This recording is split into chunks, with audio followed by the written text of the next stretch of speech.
Chers amis, bonjour. Je vous souhaite la bienvenue sur cette 26e bulle de sagesse qui est enregistrée peu de temps après la sortie du confinement de ce printemps 2020. Et j'aurais voulu aujourd'hui parler de quelque chose qui m'a un petit peu attristée. J'ai entendu plusieurs personnes depuis quelques semaines me dire textuellement, les gens sont méchants. Et ça me fait toujours beaucoup de peine parce que j'ai du mal à croire que les gens soient vraiment gratuitement méchants. Et il en existe, certes, mais ça n'est pas gratuit. Ce sont les gens qui se comportent de manière désagréable, qui ont une attitude méchante, sont pour la plupart toujours des gens qui souffrent. Alors, les exemples qu'on m'a donnés, ce commerçant un peu désespéré qui me disait: «Je suis, dans une anxiété terrible parce que compte tenu de mon chiffre d'affaires, je ne sais pas comment envisager l'avenir de mes employés. Je ne sais pas comment envisager l'avenir de ma société». Lorsque, je suis confrontée aux clients, au lieu de me soutenir, ils m'injurient parce que je ne peux pas les fournir en tel ou tel produit, tout simplement parce que je n'arrive pas à me faire livrer, parce que ce produit n'est pas disponible pour moi détaillant. Et je subis la colère de ces gens-là et je n'ai qu'une envie, c'est de poser les gants, c'est de laisser tomber et d'arrêter, parce que je vis une véritable torture entre, eh bien, comment vais-je vivre moi en tant que, petit chef d'entreprise? Comment mes employés vont-ils vivre? Comment est-ce que je vais pouvoir les payer? Est-ce que je ne vais pas être obligée de les licencier? Et est-ce que je vais pouvoir continuer mon activité? Les gens sont méchants. Cette personne qui voit partout sur internet ou dans la rue des masques qui traînent, des gants qui traînent sur les parkings des grandes surfaces. Les gens viennent faire leurs courses, on leur demande de mettre des masques, on leur fournit des gants quelquefois et par terre, à côté de leur portière de voiture, on retrouve le masque et on retrouve les gants, alors qu'un mètre ou deux plus loin, il y avait une poubelle. Les gens sont méchants.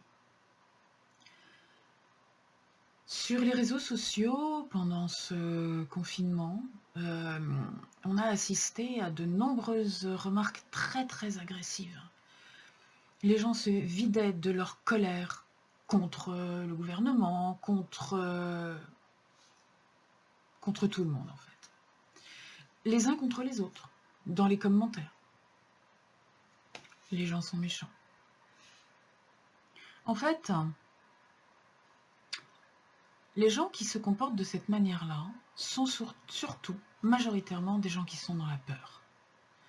Des gens qui sont dans une peur panique, qui sont rongés par la peur, qui ne peuvent pas faire autrement que de vivre dans leur peur. Tout ce qu'ils entendent leur fait peur. Tout ce qu'ils voient leur fait peur. Ils sont même devenus incapables d'en rire. J'en ai perdu l'humour, me disait quelqu'un récemment. Ça, c'est une des choses les plus tristes que j'entends.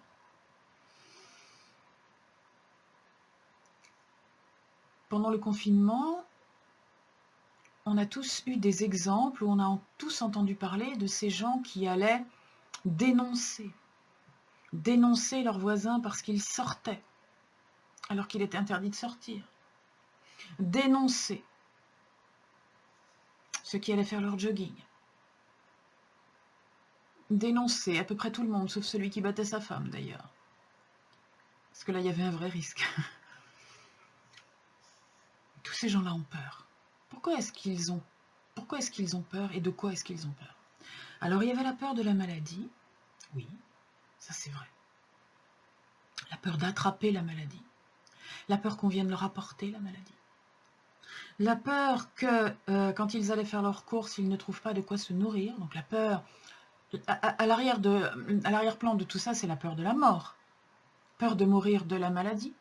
Peur de mourir de faim. Ensuite, les gens qui dénoncent, par exemple. Besoin d'être reconnus. Besoin qu'on leur dise: vous êtes un bon citoyen, vous avez bien dénoncé le méchant qui est sorti alors qu'il est interdit de sortir. Besoin de reconnaissance. On est dans le driver, sois parfait. Fais des efforts. Moi, je suis quelqu'un de bien. Je dis que mon voisin est sorti alors qu'il n'aurait pas dû. Moi, je suis quelqu'un de bien. Je mets mon masque à la poubelle alors que l'autre le jette par terre. Moi, je suis quelqu'un de bien. Je mets un masque alors que l'autre n'en met pas. Moi, je suis quelqu'un de bien.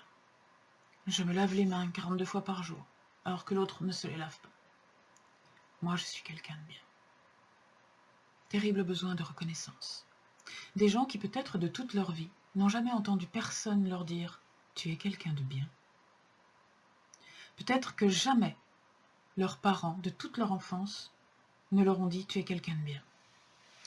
Peut-être que jamais, depuis qu'ils sont adultes, personne dans leur entourage ne leur a dit « je suis fier de toi parce que tu es quelqu'un de bien ».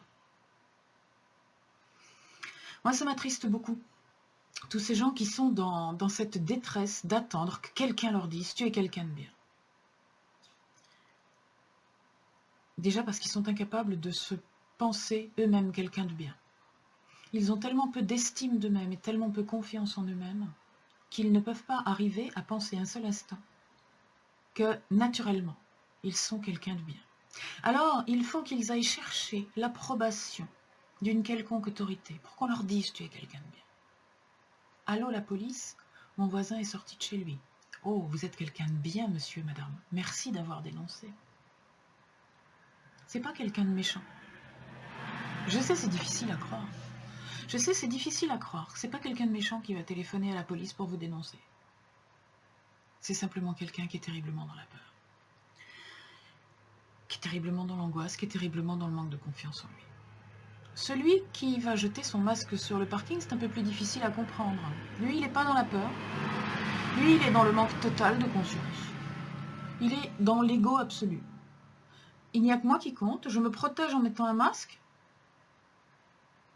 L'essentiel, c'est que je me sois protégée en faisant mes courses, que je n'ai pas attrapé la maladie.